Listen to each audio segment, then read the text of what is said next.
जित इंद्रिय जित मद बने, जित भव विजित कषाय, अजित नाथ को नित नमु, अर्जित दुरित पलाय।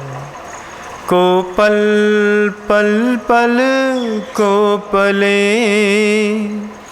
वन में ऋतुपति आए, पुलकित मम जीवन लता, मन में जिन पद पाए।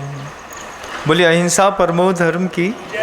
परम पूज्य आचार्य भगवंत गुरुदेव श्री विद्यासागर जी मुनि महाराज की, बंधा जी के अस्यकारी श्री अजित नाथ जी भगवान की। अनादिकाल से बंधुओं, जीवन पर कर्मों का प्रभुत्व है। कर्मों का भार से, उसके आकर्षण से, उसके प्रभाव से चाह करके भी कोई छूट नहीं पाता। संसारी है तो कर्मों का प्रभुत्व रहेगा, उसका आकर्षण भी बहुत रहता है और उसी में निरंतर जीने की हमको धीरे धीरे करके आदत पड़ जाती है। चातुर्मास 5 महीने का इस बार संपन्न होने जा रहा है। पिछले उद्बोधन में वह बात कही थी मैंने कि जीवन में आलोचना और प्रतिक्रमण को अपने जीवन का एक अंग बनाइएगा। ये भी अपने जीवन में बहुत सौंदर्य प्रदान करते हैं। आज बिल्कुल दूसरी बात जो निरंतर हम लोग तो उपयोग में लाते ही हैं, साधक वर्ग लाता है लेकिन श्रावक वर्ग नहीं लाता। सुबह से लेकर शाम तक किसी न किसी कर्म का प्रभाव जीवन में चलता रहता है। कभी अच्छी बात अच्छी लगती है, कभी ना चाहते हुए भी बुरी बात सुनने के लिए मन चला जाता है। कभी आजमा के देखिएगा, जब कोई घर के अंदर कोई आपको अपशब्द कहता है, कोई गाली देता है, तो आप गाली सुनना चाहते हैं क्या? सुनना तो नहीं चाहते, लेकिन कान वहाँ तक चले ही जाते हैं। बिल्कुल छोटी सी धीमी सी आवाज़ भी अगर किसी अपशब्द की घर के अंदर आ रही हो, थोड़ा भी वाइब्रेशन अंदर का कैच करता है कि ये हमको बोला जा रहा है, तो ना चाहते हुए भी कान वहाँ पर चला जाता है। ये कर्म का खेल क्या है कि कर्म हमारे जीवन की 4 चीज़ों को बांध देता है। जो कर्म है हमारे जीवन में, वो हमारी बॉडी को बांध देते हैं। हमारा शरीर कर्मों से बंधा है। जैसे जैसे कर्म किए हैं, कोई ठिनगा है, कोई लंबा है, कोई गोरा है, कोई रोगी है, कोई काना है, कोई कुबड़ा है, किसी के चेहरे पर दाग हैं तो कोई बहुत खूबसूरत है, कोई व्यक्ति अंदर से बाहर से अच्छा दिखने के बाद अंदर से बहुत खराब है। महाराज, इनको वायु भी बनती है, जंगल भी नहीं होती है, पेट भी खराब रहता है, रात में नींद भी नहीं आती है, बाहर से देखने में बहुत अच्छा लगता है। तो ये जो कर्म है ये हमारी बॉडी को प्रभावित करता है। ये जो कर्म है ये हमारी स्पीच को भी प्रभावित करता है। किसी का गलत सुनने के बाद किसको अच्छा बोलने की इच्छा होती है? देखो ना, होती है क्या? थोड़ा भी कोई अपने बारे में कुछ भी टेढ़ा मेढ़ा बोल देता है तुरंत, क्योंकि उस गलत शब्द की ग्रेविटी में हमारा अंतर्मन इतना फंसा हुआ है कि हम ना चाहते हुए भी उसको सुनते हैं।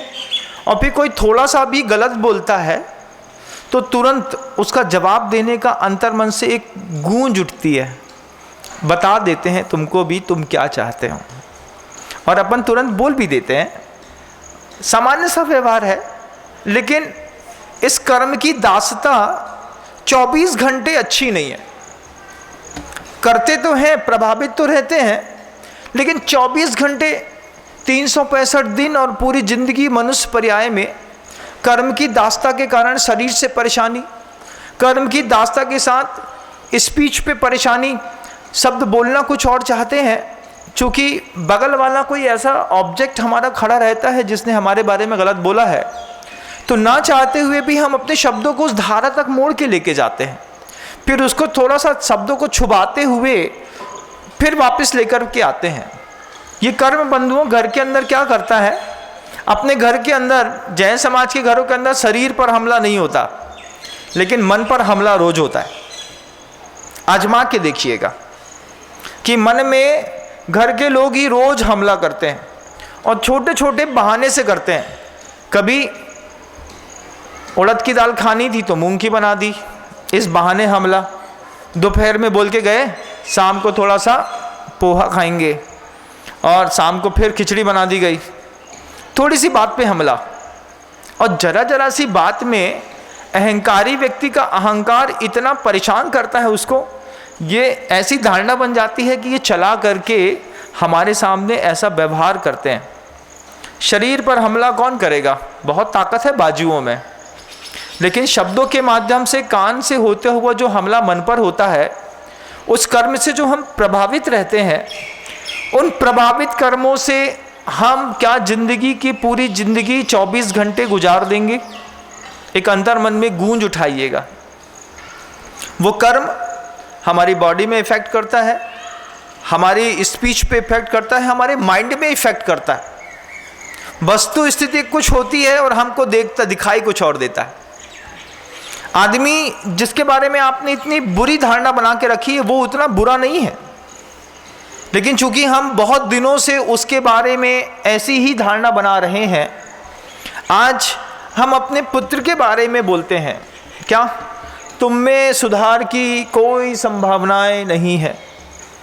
जीवन में कभी ऐसा शब्द किसी मनुष्य के सामने कभी मत बोलिएगा बंधु। अपने आप में एक संकल्प कर लीजिए। परिवार के लोगों के लिए तो ऐसा शब्द परिवार के लोगों को कभी भी नहीं बोलना चाहिए। तुम नहीं सुधर सकते, ऐसा बोलते हैं ना, बोलते हैं ना। ये शब्द में सौगंध खा लीजिए, घर के अंदर प्रयोग नहीं करेंगे। जीवन इतना कठिन होगा बंधुओं। आज काले बाल हैं, बहुत अच्छा लगता है। जिस दिन बाल सफ़ेद होंगे थोड़ा स्पाइंडोलाइसिस का प्रॉब्लम होगा, थोड़ा पेट की प्रॉब्लम्स होगी, शरीर झुक जाएगा। जिस दिन बैंड में आ जाओगे उस दिन जिस व्यक्ति को ये शब्द बोले हैं तुम कभी नहीं सुधर सकते, वो उसका परिणाम आपकी उम्र के अंतिम पड़ाव में दिखाएगा, आपको सहन नहीं होगा। कर्म है, हम प्रभावित हैं, उसकी ग्रेविटी हमको खींचती है। लेकिन एक बार अपने आप से प्रश्न करिए, कब तक मैं कर्म से प्रभावित होकर के जीवन जीऊंगा। 365 दिन, पूरा साल, 24 घंटे, पूरी जिंदगी, इतना तो बहुत ज़्यादा हो गया ना, ज़्यादा हो गया ना, ज़्यादा ही हो गया। आचार्यों ने साधुओं को कर्म से अप्रभावित होकर के रहने के लिए 7.25 घंटे का टाइम दिया अधिकतम, और कम से कम इतना समय तो गुजारना है कि हम 48 मिनट तक कर्म से अप्रभावित रह करके अपने आप में जी पाएं। लेकिन हम इतनी हापाधापी वाली जिंदगी जीते हैं कि उस हापाधापी वाली जिंदगी में हमें कभी ये सूझता भी नहीं है कि हम अपने मस्तिष्क को, माइंड को भी प्रभावित करता है वो कर्म आपकी बॉडी को प्रभावित करता है, वो कर्म आपकी स्पीच को प्रभावित करता है, वही कर्म आपको, आपकी लाइफ को भी प्रभावित करता है। कोई साता कर्म है, कोई असाता कर्म है, वो लाइफ को भी प्रभावित करता है बंधुओं। हम चाहते हैं बहुत कुछ अच्छा करना, लेकिन कई माँ बहनों में तो इतना भय रहता है, दान देने में भय। पहली बार महसूस किया मैंने, मतलब वो माँ आई मेरे पास, कहती है महाराज श्री एक मूर्ति की, प्रतिमा जी की राशि लेकर के आए हैं, नाम गुप्त रखिएगा, भविष्य में भी कभी अगर हमारा नाम खुल गया तो घर के अंदर विवाद होने की बड़ी आशंका है। दान देने का भाव होता है, लेकिन भविष्य में भी आप हमारा कभी नाम मत लीजिएगा। सोच करके बड़ा आश्चर्यचकित होते हैं, बोले उम्र के उस पड़ाव में हैं आप कि आपको कौन डांटेगा। बोले महाराज घर चलाना बहुत कठिन होता है, आप तो साधु परमेष्ठी हैं, आपको कुछ पता वता है नहीं, बस अपनी अपनी बातें कर लेते हैं। इतने अच्छे से समझाया जैसे माँ समझा रही थी। बोले कुछ पता है आपको घर कैसे चलाया जाता है। आपने कहा छोटे से थे तो देखा था। बोले वो 20 साल में देखा होगा आपने, 20 साल में ज़िंदगी बहुत रफ्तार पकड़ चुकी है। आप संसार में देखिए, संसार को तो समझ में आए। बोले 6 बजे शाम को, 7 बजे शाम को अपने कमरे में चले जाने वालों को क्या पता कि 7 बजे के बाद दुनिया कैसा रंग दिखाती है। और रात के 2 बजे तक कैसा दिखाती है। बात बिल्कुल सही थी। हमने उनसे कहा कि नाम किसी का भी नहीं, बोले गुप्त दान, नगद रसीद पूरी राशि पकड़िए, लेकिन नाम मत लीजिएगा। हमारी लाइफ को भी हमारा कर्म प्रभावित करता है, लेकिन इस चातुर्मास में थोड़ा कर्म से अप्रभावित रहने की थोड़ी सी कला सीख लें। कैसी है वो कला कि 48 मिनट के लिए कोई भी मेरा दुनिया में शत्रु नहीं है, ऐसी भावना बहा करके सामायिक करने का प्रयास करिए। सामायिक क्या है बंधु? महाराज श्री से आप पूछ सकते हैं, क्योंकि जो जैनेतर बंधु मुझे सुन रहे हैं उन जैनेतर बंधुओं को सामायिक के बारे में कुछ पता नहीं होगा, तो आपके यहाँ उसको ध्यान कहते हैं। तो सामायिक में एक विधि है, वो विधि भी हमारी आपकी बनाई नहीं है, वो विधि भी शाश्वत है बंधुओं। उस शाश्वत विधि का बड़ा प्रयोग करके अपने जीवन में अभूतपूर्व आश्चर्य घटित किए जाते हैं। शाश्वत विधि सामायिक के क्या कहती है? आपको हर चीज हल्के में ले लिया, लेने की आदत है। मैं आपको वो बात कह रहा हूं कि वो जो कर्म है, जिस कर्म से हमारी बॉडी, हमारी लाइफ, हमारी स्पीच, हमारा माइंड प्रभावित है, दिन में सिर्फ 48 मिनट के लिए। अभी कुछ दिन पहले तक गर्मी थी, बहुत तेज गर्मी लगती थी, ईचिंग होती थी, आकुलता होती थी, लेकिन अभी मौसम बहुत अच्छा है। बारिश के मौसम में हम इन चीज़ों का प्रयोग थोड़ा बहुत कर भी सकते हैं बंधु, कि उसमें आप उस सामायिक की ताकत, सामायिक करने से पहले वंदना और प्रदक्षिणा की ताकत और सामर्थ्य का भी आपको पता नहीं है। एक शाश्वत विधि है सामायिक करने की। अनादिकालीन से पूर्वाचार्यों ने, सर्वज्ञ परमेष्ठी ने उस विधि को हम सबको बताया है। भगवान आदिनाथ के समय पे भी उस विधि से लोग बैठते थे।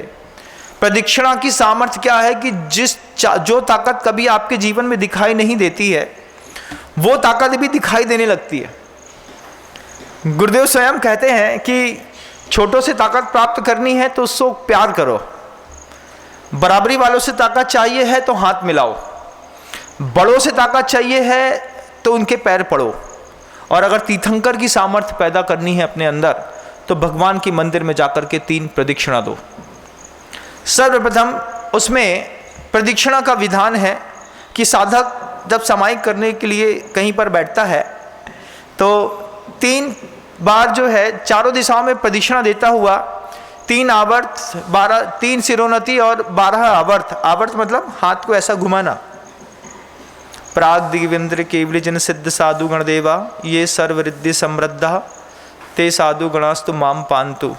ऐसी मेरी रक्षा करें। मैं उनके चरणों में पूर्व दिशा में जितने भी कृत्रिम अकृत्रिम चैत्य चैत्यालय साधु साध्वी भगवंत हैं, मैं उनके चरणों में बारंबार प्रणाम करता हूँ। दक्षिण दिशा में जितने भी साधु साध्वी भगवंत हैं, जिन चैत्यालय हैं, तीर्थंकर विद्यमान हैं, उनको मैं प्रणाम करता हूँ। पहले एक स्थान निश्चित कर स्थान की शक्ति को हमने जागृत करने के लिए प्रदक्षिणा दी। पूर्व, दक्षिण, पश्चिम और उत्तर में चारों तरफ घूमे। 9 बार नमोकार मंत्र पढ़ा, 3 बार चारों दिशाओं में ऐसी आवर्त करी तो 12 आवर्त हो गए, और 2 बार बैठ करके नमस्कार करके सर्वप्रथम हमने अपने प्रदक्षिणा के स्थल की शुद्धि करते हुए अपने आसपास की पूरी शक्तियों को जागृत कर लिया। जिनके घरों में शारीरिक संबंधी बहुत विचित्र प्रकार की पीड़ाएं हैं, वो ये प्रयोग करके देखें। जो कुछ अभिष्ट की सिद्धि करना चाहते हैं वो भी ये प्रयोग करके देखें। सर्वप्रथम हमने प्रदक्षिणा दी। प्रदक्षिणा देने के बाद हमने प्रभु को वंदना करी। नमस्कार कैसा कि दोनों हाथ, सिर, दोनों घुटने, जैसे गाय बैठती है तो दोनों हाथ के घुटने, हाथ, सिर, माथा, ये सब जमीन में छुप जाए, ऐसी वंदना की। ये बहुत सामर्थ्य है बंधुओं। इस सामर्थ्य को कमजोर मत समझिएगा।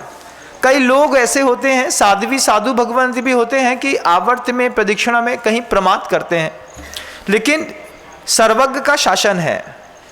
उस सर्वज्ञ के शासन में तीर्थंकर परमेष्ठी ने स्वयं कहा है कि सामायिक में अपनी वह सामर्थ्य पैदा करो जिस सामर्थ्य के माध्यम से तुम इस पूरे संसार में सुखपूर्वक रह पाओगे।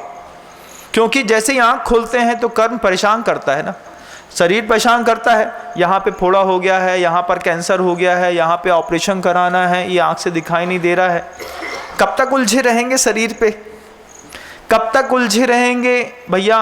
उठे नहीं हैं कि सामने वाले के लिए खाना बनाना है, नाश्ता बनाना है, दूध लेने जाना है, गैस का सिलेंडर भराना है। क्या पर्याय इसके लिए मिली है क्या? कैसे हो गए अपन, सोचिए। दुनिया भर का आदमी कैसा हो गया, सुबह से लेकर शाम तक गैस सिलेंडर, दूध, सब्जी, इसमें भाजी में, बस इसमें उसने ज़िंदगी के पूरी ज़िंदगी खराब कर दी। लेकिन आचार्य कहते हैं थोड़ी भी अनुकूलता मिलती है तो प्रभु की वंदना करें, वंदना करने के बाद प्रदक्षिणा करें, आवर्त करें, नमस्कार करें, एक स्थान पर बैठ जाएं। प्रभु जी का जैसा आसन है, आपके जो भी भगवान हैं, आप जिस भी भगवान की आराधना करते हैं, अगर जिनेंद्र देव की आपको शरण मिली है तो जिनेंद्र देव की प्रतिमाएं जैसी विराजमान होती हैं ऐसा आसन लगा करके बैठ जाएं। वे गर्भवती स्त्रियां भी प्रयोग करके देखिएगा। सभी माँ बहनों को, जिन माँ बहनों के गर्भ में गर्भस्थ शिशु पल रहे हैं, उन सबसे कहना चाहता हूँ कि वो एक प्रयोग करके देखिए। जिनको कई बार ऐसा होता है कि महाराज कुछ दिन के बाद मिसकैरेज हो गया, 2 महीने बाद, 4 महीने बाद, 6 महीने बाद, 20 दिन बाद, 9 महीने बाद, कई लोग, कई माँ तो ऐसी होती हैं कि हाथ में शिशु आने के बाद वो अपने प्राण छोड़ देता है। उसका अवसाद, जिंदगी के जितने भी बसंत निकल जाएं लेकिन कभी खत्म नहीं होता बंधु। लेकिन जो अभी हमारी माँ बहनें गर्भस्थ शिशु को धारण किए हुए हैं, वो एक प्रयोग करके देखिएगा। कैसा? प्रदक्षिणा दी, आवर्त किया, आवर्त करने के बाद बैठ गए, और बैठने के बाद ध्यान में अपने आप को भूल जाना है। किसकी पत्नी हूँ, कौन मेरे पिता हैं, कहाँ रहती हूँ, इन सब चीज़ों से ऊपर उठ करके अपने उस गर्भस्थ शिशु की रक्षा करने के लिए अंतर्मन को बिल्कुल शांत करके, जिह्वा, जब कोई प्रेशर नहीं हो जिह्वा में, क्योंकि प्राय करके आपकी जो जिह्वा रहती है उसको आप थोड़ा सा दबा लेते हैं। आपके कंधों में भी कोई किसी भी प्रकार का भार नहीं हो। हमारी आदत है कि हम ऐसा बैठ भी जाएं, उसके बाद भी कंधों में अतिरिक्त बोझ देते हैं तो कंधे बिल्कुल ढीले कर लें। यही स्थितियां जांघ की रहती हैं, जांघ में भी थोड़ा प्रेशर रहता है। यही गर्दन में, आँखों में, आँख की पलकों के अंदर भी थोड़ा अतिरिक्त दबाव देकर के जो आप बैठते हैं, उस दबाव से अपने आप को निर्मुक्त करके, अलग करके, बिल्कुल शांत बैठ करके उस गर्भस्थ शिशु के बारे में बस ऐसा सोचना है कि मेरे गर्भ में तीर्थंकर पल रहे हैं। जब आप ऐसा सोचेंगे कि मेरे गर्भ में तीर्थंकर पल रहे हैं, तब आपके शरीर की ऊर्जा शक्ति, उस समय आपके शरीर के रक्त का प्रवाह, उस समय आपकी मानसिकता, उस समय आपकी ज़िंदगी, आपके शब्द, आपकी सोच, सब एक साथ बदल जाएगी। सब वे माँ बहनें जो निरंतर बार बार प्रयास करते हैं IVF के लिए या फिर किसी और चीज़ों के लिए, और प्रयास करने के बावजूद उनको लाभ नहीं होता है, वो सर्वप्रथम सामायिक और ध्यान में जाकर के अपनी देह को थोड़ा और व्यवस्थित करने का प्रयास करें।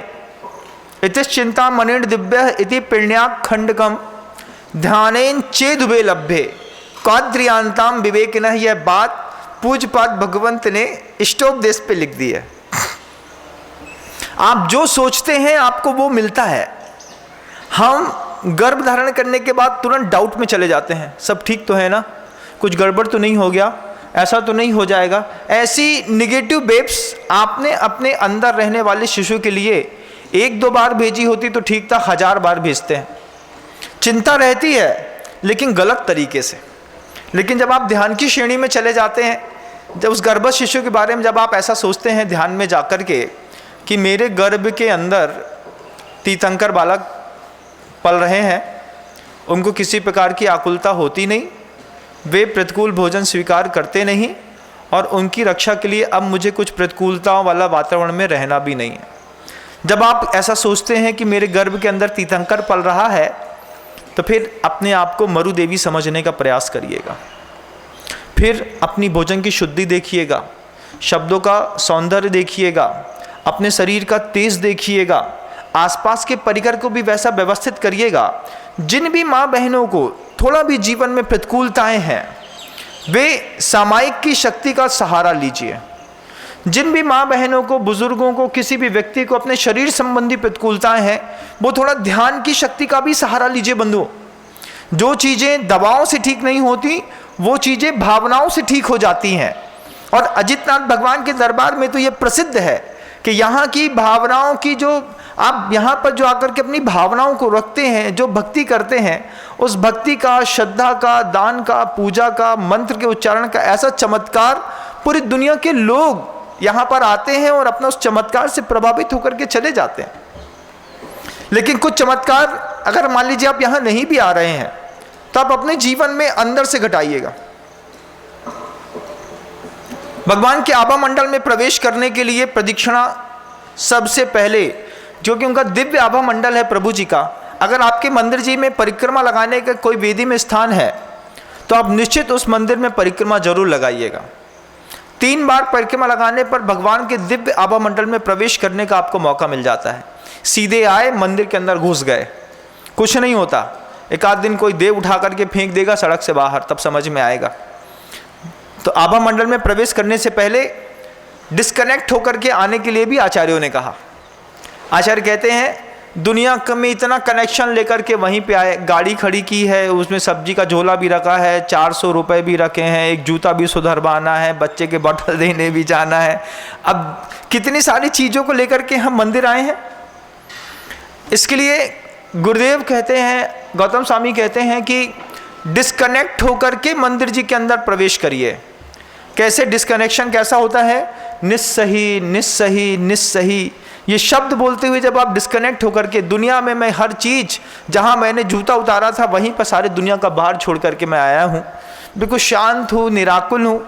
अंदर अगर आपको अनुकूल लगता है तो प्रभु जी की प्रतिमा के समक्ष बैठ करके, अनुकूल लगता है तो अपने गुरुओं से पर्याप्त दूरी में बैठ करके, जैसे कभी आप लोग गुरुदेव के दर्शन करने जाते हैं तो कम से कम 20 हाथ की दूरी से गुरुदेव अगर आपको दिख भी रहे हो, वहीं पे अपनी सामायिक और ध्यान में आप शांति से बैठिए।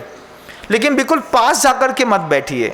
वे इतने बड़े तपस्वी हैं, उनके उस आभा मंडल में प्रवेश करने से पूर्व में ध्यान की श्रेणी में जाने पर आप उनसे अनुमति लेकर के उनके आभा मंडल से अपना आभा मंडल को मिला लेंगे और बड़े बड़े ऋषि मुनियों से अपनी ऊर्जा को लेकर के आप वापिस आ जाएंगे।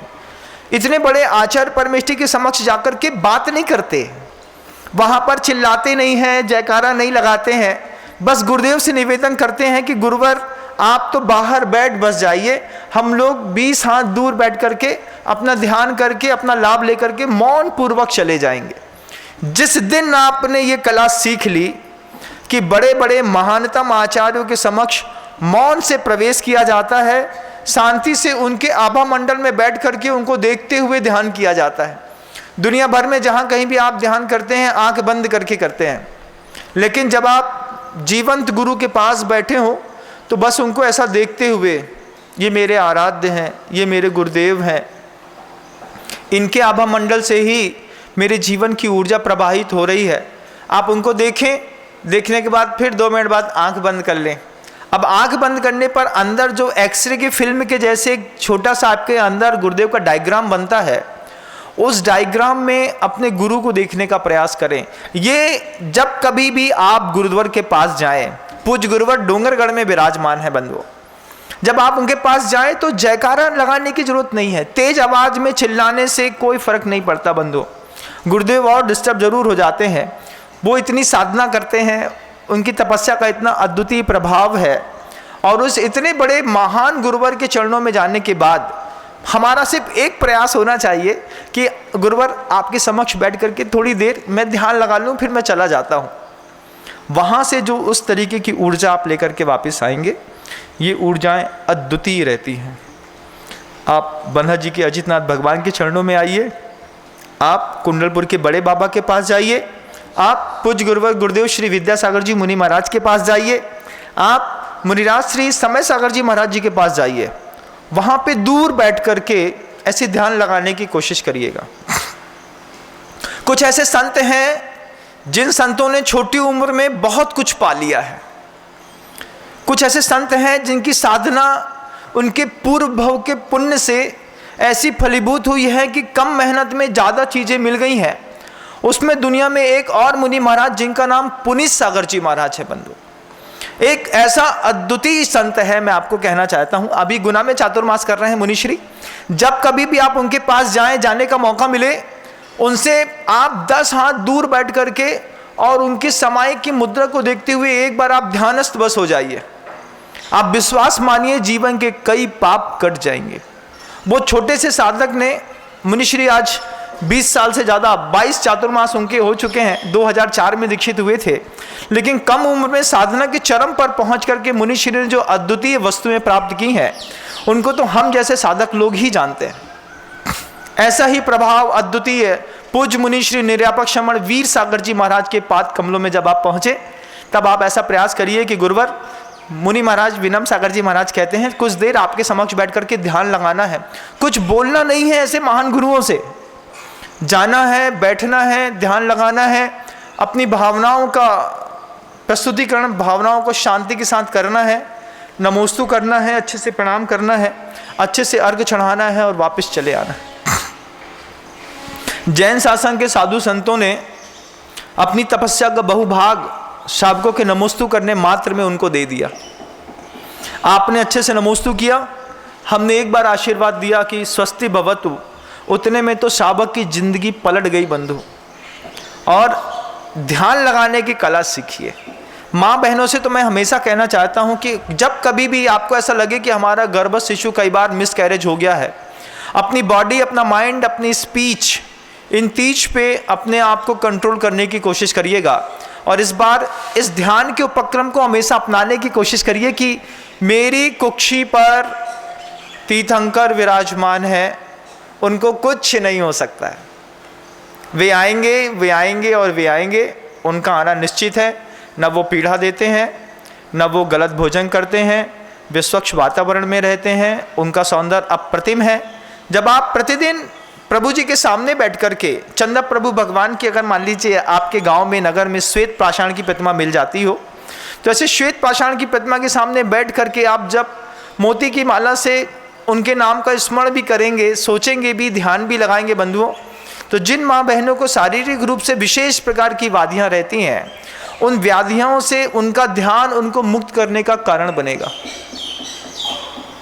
कर्म के प्रभाव से हम कब तक प्रभावित रहेंगे? 4 महीना मिला है। दीपावली के बाद फिर आप लोग, जैसे कोयल बसंत ऋतु में चें चें पे ज़्यादा करती है, ज़्यादा आवाज़ें निकालते हैं पंछी, ऐसे जैसे ही चातुर्मास खत्म होगा, देव उठनी 11 उठेगी और आप लोग फिर अपने व्यावसायिक कर्मों में लग जाएंगे। फिर कर्म भूमि में आपका प्रवेश हो जाएगा, बहुत ज़्यादा कर्म करते रहेंगे। लेकिन इन 4 महीने में आप ध्यान की भूमि में प्रवेश करने का पुरुषार्थ करिए। सामायिक दुनिया की वह अद्वितीय वस्तु है कि मन का कितना भी खेद हो, शरीर का कितना भी परिश्रम हो, शब्दों का कितना भी उतार चढ़ाव आपने सुना हो, सामायिक के माध्यम से बैठ करके ये भावना नहीं, अहमिक्खो खलु शुद्धो दंसन्नान मय्यो सदा रूबी, ये फालतू की भावनाएं गृहस्थों को नहीं भानी चाहिए। ये भावनाएं साधुओं के योग्य हैं, जो ये कहते हैं कि मैं अपने आप में एकाकी हूँ, मैं अपने आप में शुद्ध हूँ, निरंजन हूँ। दिगंबर मुद्रा धरने के बाद ये भावना जीवन का सौंदर्य है। अहमिक्को खलु शुद्धो दंसन्नान मय्यो सदा रूबी। लेकिन गृहस्थ जीवन में ये गाथा सौंदर्य नहीं है। गृहस्थ जीवन में एक बार शांति से बैठ करके बस प्रदक्षिणा दे दी, वंदना की सामर्थ्य, प्रदक्षिणा की सामर्थ्य पैदा कर ली, आवर्त कर लिया, सिरोन्नति कर ली। पूरी विधि आपको YouTube पे मिल भी जाती है, कई जगह आप सुनेंगे तो पता चल जाएगा। बैठ करके कोहम कीदृक् गुणः क्वत्य किम प्राप्य किम निमित्त का इत्युय प्रत्यनो चेते दस्थाने हिरमतिर्भवेत्। कौन हूँ मैं, क्या गुण है मेरा, क्यों धरती पर आया हूँ, क्या मुझे यहाँ पर प्राप्त करना है, किम विशेषण, और इसमें मेरे जीवन में और क्या विशेषता है।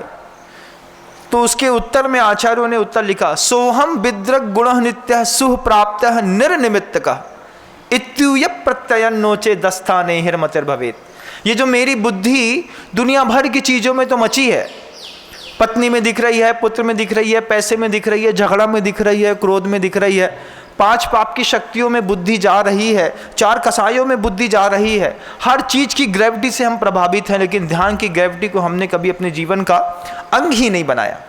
हमको लगता है अरे ध्यान तो हमने सुना था महाराज जी लोगों का काम है। इस बार तो महाराज जी ने कह दिया कि गर्भवती स्त्रियों और माँ बहनों को तो बहुत अच्छे से इस प्रकार का अंदर ही अंदर ध्यान करना है। मेरी कुक्षी पर तीर्थंकर विराजमान है, उन्हें कुछ नहीं हो सकता। जब आप खुद ऐसा सोचेंगे, पॉजिटिव वेव्स भेजेंगे, तब तो बहुत अच्छी बात है। अब हम बार बार अपने ही पुत्र के लिए नेगेटिव वेव्स भेजते हैं, क्या पता है कि नहीं, क्या पता उसकी सांस तो नहीं रुक गई, क्या पता नाली तो नहीं उलझ गई। अब जितने भी संवाद हम धरती पर सुनते हैं, उन सारे संवादों को, घटनाओं को सुन करके अपने साथ इम्प्लीमेंट करने के लिए हम खुद वातावरण बनाते हैं। आप सोचिए ऐसा, उन्हें कुछ हो ही नहीं सकता, मुनि महाराज कहते हैं। महाराज कहते हैं उसको कुछ नहीं होगा क्योंकि वो हमारे गर्भ में तीर्थंकर आया है। अब अगर आपने ऐसा सोच लिया, 1 दिन 2 दिन 3 दिन, आप 21 दिन के रोज निश्चित समय में सुबह और शाम के प्रयोग करके देखिए। 22वें दिन से बोलने की शैली, भोजन की शैली, पाद व्यवहार, कसाय, क्रोध के भाव, परिणाम सब ठंडे पड़ जाएंगे। डॉक्टर बोलेगा ऐसा कैसा डेवलपमेंट है? बोले हो रहा है। ध्यानेन चेदुबे लभ्य क्वाद्रियांताम विवेकिना। आचार झूठे हैं क्या? अगर आचार बोलते हैं कि ध्यान के माध्यम से सब मिलता है, तो एक बार ध्यान के प्रयोग से हम अपने जीवन का सौंदर्य और विकसित करने का प्रयास क्यों नहीं करते हैं? सिर्फ साधु लोग अपने जीवन का सौंदर्य विकसित करेंगे क्या? उनके लिए वो टाइम पास के लिए बोला गया है कि 3 टाइम सामायिक में बैठना है। असंख्यात गुणी कर्म की निर्जरा, उतने ही अनंत गुणा विशुद्धि बढ़ाने का पुरुषार्थ, उसके बाद अपने आप को जो लाइनअप करने की कला है, गुरुओं के पास बैठ गए। ठीक है, तुमने हमें बुरा बोला था, तुमने हमारे बारे में निंदा करी थी, तुमने हमको कुछ कहा था, सब क्षमा है। कोहम कीदृक् गुणः कत्तः किम प्राप्य किम निमित्त का। मैं कौन हूँ, क्या मेरा गुण है, क्या सामने वाले को मेरे गुण पता है, क्या सामने वाले को मैं हूँ ये पता है? आपका पति आप में एक पत्नी देखता है, स्त्री देखता है, दासी देखता है कि एक आत्मा भी देखता है?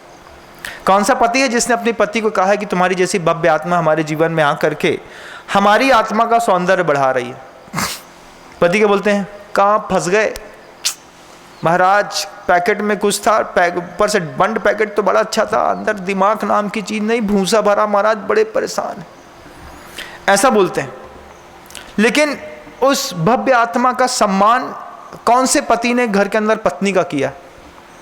एक छोटा सा बच्चा भी है, जिस बच्चे को आप बार बार कहते हैं ना कि तुम में कुछ सुधार की संभावनाएं नहीं है, उसका भी एक सम्मान अपेक्षित है कि जिस ध्यान की श्रेणी में तुम चढ़ गए, उस दिन तुम्हारे चरणों में बैठ करके मुझे धर्म का उपदेश सुनना पड़ेगा। चोरी करने वाले, जुआ खेलने वाले, शराब पीने वाले, परस्त्री वैश्यागमन करने वाले जब ये पलटते हैं, कम में सूरा सो धम में सूरा, जब एक कर्म के शूर व्यक्ति धर्म में सूर बनते हैं, तो चिलाती पुत्र को देख लीजिएगा बंधुओं, चील आंख खा गई लेकिन पलट करके कभी उफ नहीं करी। वही चिलाती पुत्र जो व्यसनी था, स्त्री के पीछे लंपट था, सिर काट के निकला, वहीं फेंका है चील बन करके, वही स्त्री बैंतरणी बन के आकर के आंख खा गई।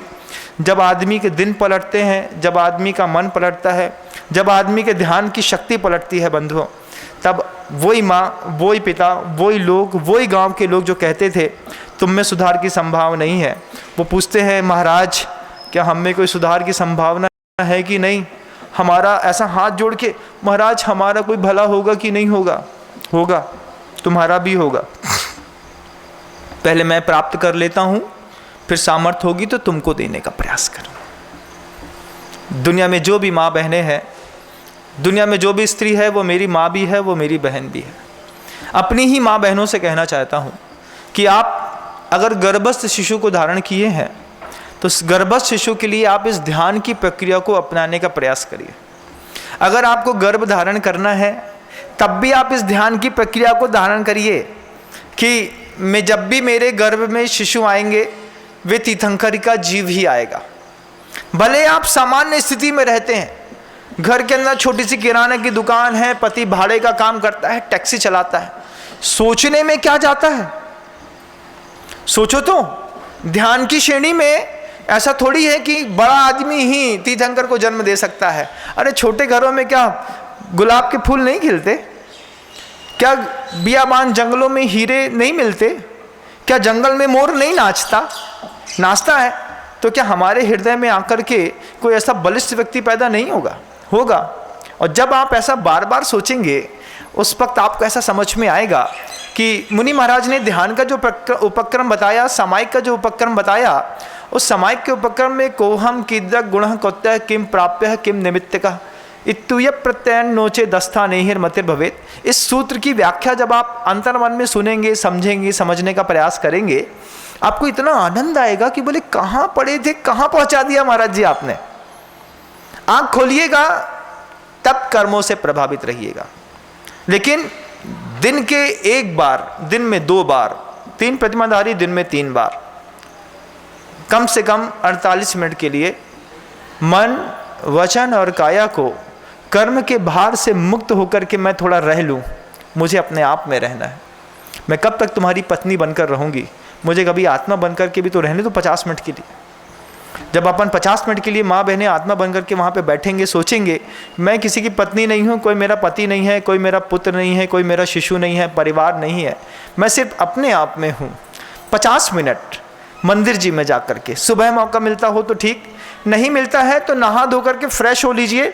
फ्रेश होने के बाद हल्की ठंडक के साथ, अपनी देह में हल्की सी ठंडक मिलती हो, अपने बेडरूम में भी बैठिए, ड्राइंग रूम में बैठिए, किसी गार्डन में बैठिए, लेकिन 50 मिनट अपने साथ बैठिए और अपने साथ बैठ करके अपना विकास करिए। आंख खुलते साथ ही पर चिंता धमाधमा दूसरे के विकास के लिए सुबह से लेकर शाम तक 5:15 बजे नींद खुलती है माँ की, वो 5:15 बजे से लेकर के रात को 11:30 बजे तक दूसरों के लिए जीती है। 50 मिनट सिर्फ अपने लिए, चातुर्मास में समय मिलेगा बंधु, अपने लिए समय निकालिएगा। और जिन लोगों को भी लगता है कि मेरे जीवन की परिस्थितियां बहुत प्रतिकूल हैं, एक बार आचार्य पूज्यपाद स्वामी का वह उपदेश ध्यानेन चेदुबे लभ्य, तुमने हमेशा ध्यान करके सड़ी हुई खली का टुकड़ा ही प्रभु से मांगा है। जिस दिन तुम चिंतामणि रत्न मांगोगे तो चिंतामणि रत्न भी मिलेगा। हमने अपने परिवार में आने वाले हर सौंदर्य में शंका करी है, हर सौंदर्य में, हर सुख में, हर सौभाग्य में हमारी शंका की प्रवृत्ति है। नहीं है तो आप बताइए मुझे। शंका की प्रवृत्ति है, बहू अच्छी आई, अच्छी बहू के आने के बाद भी शंका की प्रवृत्ति है, पता नहीं कैसी है। अब देखा थे भाई 2-4 महीना में गुल उल रहे तो समझ में आई जाए है सोई, 4 महीना बाद पता चल है अबे तो हरो हरो दिख रहा है, तनक माथे की बिंदिया में तनक लालिया कम पड़न दो, तनक मेहंदी उतर जाए। फिर देखा था 2-3 दिन तो ठीक, चौथे दिन काय बहू, मम्मी जी चावल में पानी कितना डालते हैं? अब चावल गीला बन गया, सो बहू की उतारन शुरू। ए भाई, इनकी बहू ने तो इन्हें चावल बनाबो तक नहीं सिखाओ, कड़ा बन गया तो कल भी बनो तो बहू, पूरे घर के लोग हैं, गैया को थोड़ी खिलाएं, पानी बराबर डाल ले करो। अब रोज मीन मेघ, हमको शंका करने की आदत। कितना अच्छा होता इस शंका को अपने परिवार के अंदर छोड़ दिया होता, लेकिन परिवार के अंदर ही लगातार शंका करते हैं हम। पिता पुत्र के ऊपर करता है, पुत्र पिता के ऊपर करता है, पति पत्नी के बीच में होती है, माँ बेटे के बीच में होती है। ये शंका अगर घर के अंदर नहीं होती तो कितना अच्छा होता बंधु। जिसके लिए पुरुषार्थ करते हैं उसके ऊपर शंका भी करते हैं। वो बच्चा बोलता है मुझे दुकान में बैठने दो, पिताजी बोलते हैं विश्वास तो हो कि दुकान अच्छे से चला देगा, मतलब अविश्वास के साथ आप उसको दुकान में तो बैठाते हैं। सीसीटीवी कैमरा आपने अपनी गद्दी के ऊपर लगाया है, चोर के लिए लगाया है कि अपने पुत्र के लिए लगाया? एक बार सही सही बताना। हाँ महाराज, गले तक तो वही है, अब समझ में नहीं आता, रोज पैसे गायब होते रहते हैं, कभी 5,000 जाते हैं, कभी 10,000 जाते हैं, कभी कुछ जाता है। तो क्या किया? कुछ नहीं महाराज, गद्दी के ऊपर ही सीसीटीवी कैमरा लगा दिया, वाईफाई से जोड़ लिया है, अब हम कहीं भी बैठे देखते रहते हैं। उसने 2,000 के नोट भी चुराए और जेब में डाले, तुरंत कैमरे में दिखता है हमारा, सब पैक रहता है, अब सब ठीक है। कितनी शंकाशील जीवन है। ध्यान के माध्यम से अपने आप के आंतरिक सौंदर्य को बढ़ाइए, शंका को छोड़ करके अपने परिवार का सौंदर्य बढ़ाइए। और जो भी माँ बहनें हैं जो भी मेरी बात को बहुत दूर तक सुन रहे हैं, नागालैंड, मिजोरम से लेकर के कनाडा, यूपी, उत्तर प्रदेश से लेकर के अमेरिका तक, सारे लोगों से कहना चाहता हूँ, वे सारी गर्भ शिशु को धारण करने वाली मेरी बहनें, वे सभी की सभी बहनें कम से कम 25 मिनट 24 मिनट तो ध्यान करें ही करें। एक घड़ी तो करें। एक घड़ी नहीं हो जाता है, आपको अच्छा लगता है तो फिर आप 48 मिनट तक जाने का प्रयास करें कि मेरे गर्भ में तीर्थंकर पल रहे हैं, मेरे घर में प्रभु श्री राम पल रहे हैं, इनका तो कुछ हो ही नहीं सकता। अब यही जो करेंगे तो करेंगे। जब आप अपने ही पुत्र के बारे में सद्विचार धरेंगे, हर माँ बहन को सौभाग्यवती बनने का सौभाग्य प्राप्त होगा। आप अपने जीवन के सौंदर्य को विकसित करें, अपने परिवार में और शांति का वातावरण बनाएं। जिन लोगों ने, जिन माँ बहनों ने शंका करके, अवसाद करके, क्रोध में रह करके अपनी गर्भस्थ संतानों को खो दिया है, प्रभु से प्रार्थना करता हूँ इस बार सबका जीवन फलीभूत हो, सबको सौंदर्य, सुख, ऐश्वर्य, शांति, सौभाग्य की प्राप्ति हो। अजितनाथ भगवान की कृपा दुनिया के हर शख्स के ऊपर हो बंधु। ऐसी भावनाओं के साथ शब्दों को विराम देता हूँ। कल पुनः प्रयास करूँगा। गुरुदेव श्री विद्यासागर जी महाराज की। जा वाणी के ज्ञान से सूझे लोकालोक, सो वाणी मस्तक नमु सदा देतु धोक। माँ जिनवाणी भारती तो है जपो दिन रैन, जो तेरी शरणा गहे सो पावे सुख।